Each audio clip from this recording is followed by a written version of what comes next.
Hey guys, it's Amy here, and today I bring you the This and That book tag. So I was tagged by Jen at Jen Campbell to do this video. I will leave her video linked down below, and I will leave a link to the creator as well. I'm sure you've probably seen this tag before. It's just lots of this and that questions, and I'm going to answer with lots of different books. I'm currently surrounded by books, so this is going to be fun. Let's get on with it. Question number 1 is, which is your oldest book and your newest book? My oldest book is this little edition of The Story of Peter Pan for little people, and this one was published in 1941. It's really beautiful. It's got all these little pictures and stuff, and it's really, I think it's probably going to fall apart at some point, so I'm not going to touch it too much. But yeah, that's my oldest one. And as for my newest book, it is A Dictionary of Tolkien by David Day. This is a book full of, well, it's a dictionary of Tolkien. You know I like Tolkien, and it's just loads of words from Tolkien's Middle-earth, illustrations, everything like that. It's just really beautiful. It's this kind of faux leather kind of feel to it, and it's just really beautiful, and I love it, and I'm just going to add it to my collection. Question number 2 is your biggest book and your smallest book, and this is physical size, not page length. For my biggest book, I have this bind up of the Buffy the Vampire Slayer comics. I've got a few of these ones. The artwork in them is absolutely beautiful. I love them. I definitely need to carry on with reading them soon. So yes, this is a pretty beastie book in comparison to my head. And I think actually my smallest physical book is that Peter Pan one that I've just showed. So I'll show you another small book. I've just got lots of these ATP classics. These are pretty small. This is H.G. Wells' A Slip Under the Microscope. So those are pretty tiny. Question number 3 is show your longest book and your shortest book, and that is page length. So my longest book is this bind up of The Lord of the Rings. This is 1077 pages long. It doesn't look particularly big compared to other books I have, but I think it's just because they printed it on really thin paper. So my shortest book for page length is The Strange Case of Dr. Jekyll and Mr. Hyde by Robert Louis Stevenson. This one is 88 pages long, so pretty short. Also, this one here is printed on 100% recycled paper, so that's really good as well. Question number 4 is, which is your most expensive book and which is your best bargain? And mine are somewhat similar, so I'll show you. The most money I've ever spent on a book was actually when I was in London recently this year with Jean, and I spent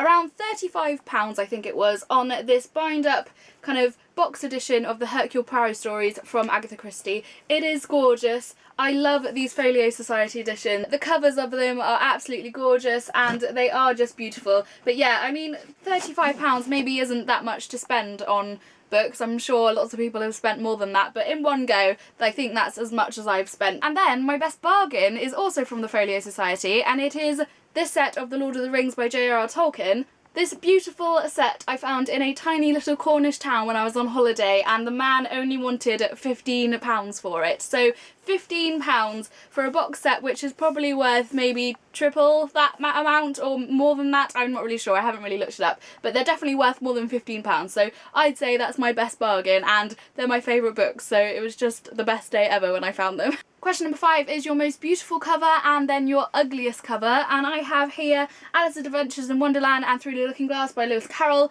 I'd say this is definitely one of my most beautiful books. I do really love it. This is the Barnes & Noble leather-bound edition. It has pink pages and a little gold tassel, and it's just colours I really like all together, so this is definitely one of my favourite books to look at. For the ugliest cover, I'm going to have to say this edition of North and South by Elizabeth Gaskell. It's got a big stain on the front as well.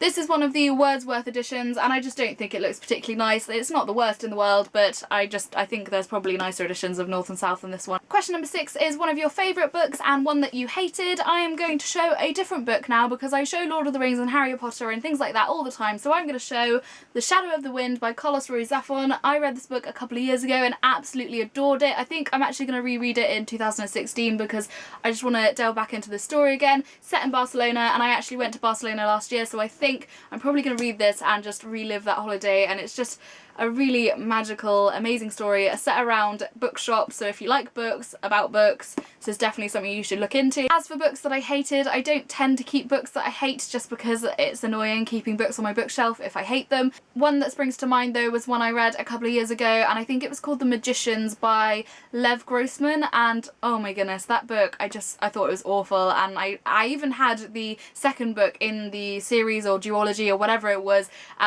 ready to read, and I just gave gave up because I just hated it. I really didn't like that first book.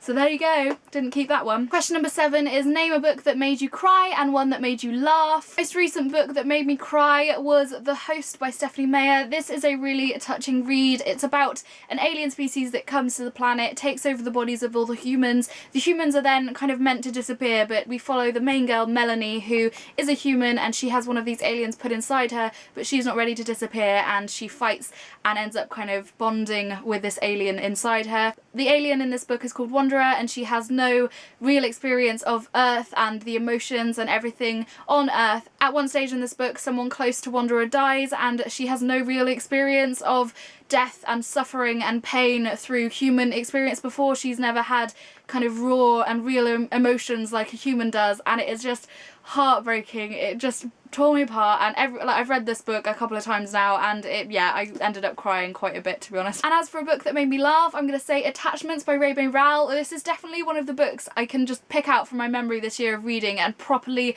laughing out loud whilst I was reading it. I thought it was fantastic. This is one of Rainbow Rowell's adult novels. I have read Fangirl and Eleanor Park, but I think I enjoy her adult novels so much more. I really enjoyed Landline as well, but this is definitely my favourite. If you're looking for something contemporary, light, fluffy, amusing, this is definitely something you should pick up, especially if you're maybe my age or older. I think definitely you would enjoy this book. Question number 8 is name a book that warmed your heart and name one that made you shiver. The one that warmed my heart most recently is Jane Eyre by Charlotte Bronte. This book was fantastic. I loved it. It's gone into my favourites for the year. After speaking about it in my last video, lots of you recommended that I watch the 2006 miniseries, so I'm definitely going to be doing that soon. Hopefully around Christmas time I'm going to try and like marathon it maybe. This simply follows the story of a girl named Jane all through her life and all the kind of crazy and just really awful things that happen to her, as well as all the really wonderful and lovely things that happen as well. It is a beautifully written book, and I'm really glad I picked it up this year. But yes, it definitely warmed my heart. Come the end, I did shed a little tear.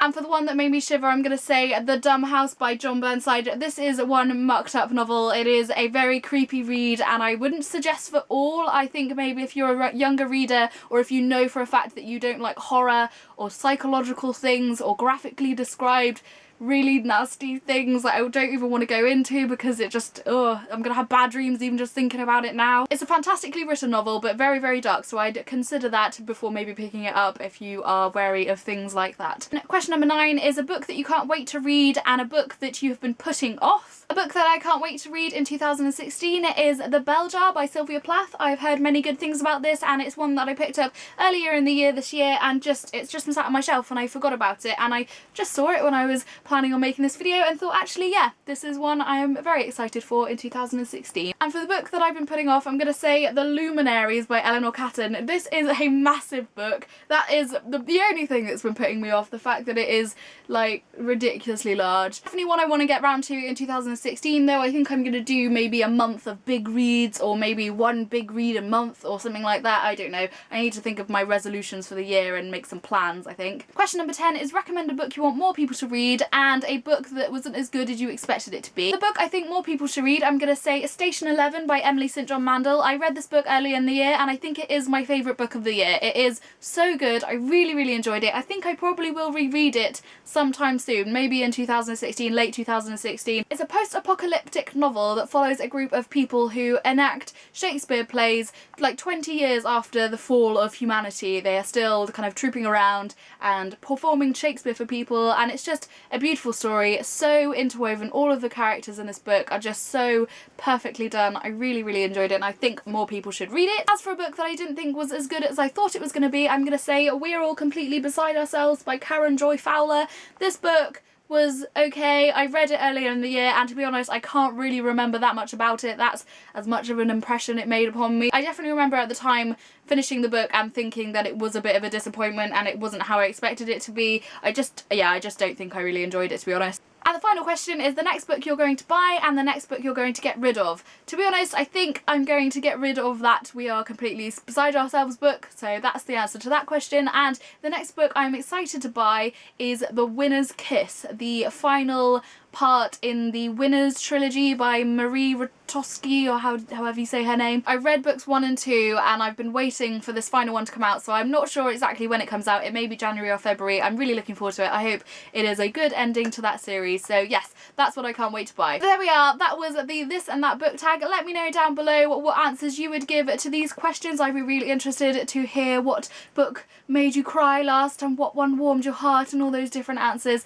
It's a really interesting tag and I really enjoyed doing it, so thank you, Jen, for tagging me. As always, I will leave links to Facebook, Tumblr, Twitter, everything I've mentioned today down below. I hope you're all having a fantastic day and I will see you soon. Bye! I didn't completely agree with everything she said in the book. Some of the stuff I just didn't share opinions with her on, and I found that to be a really interesting thing. I quite enjoyed that actually.